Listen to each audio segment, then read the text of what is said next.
জীবনে প্রথম পড়ালেখার উদ্দেশ্যে মা বাবার থেকে দূর শহরে যাচ্ছি।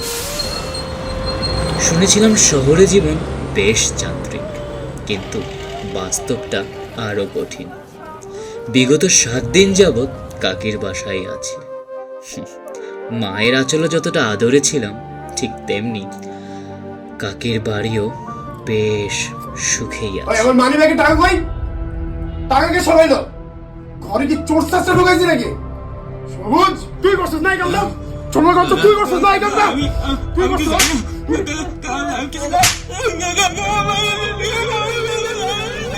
ছোট লোকের বাচ্চা, যেই ভাড়া গেছে সেই আমার গুলো করছে।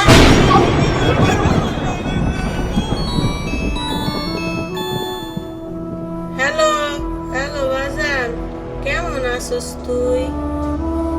দাদা, আমার জন্য শহরটা শার্ট আনলো। বাজান সব ঠিকঠাক আছে তো? তুই কথা কস না কেন বাজান? বড় শহরে যাইতাছস, নাম কামাইয়ের ঘরে আইস। মা, একদিন আমি অনেক বড় হয়ে ঘরে ঢুকব।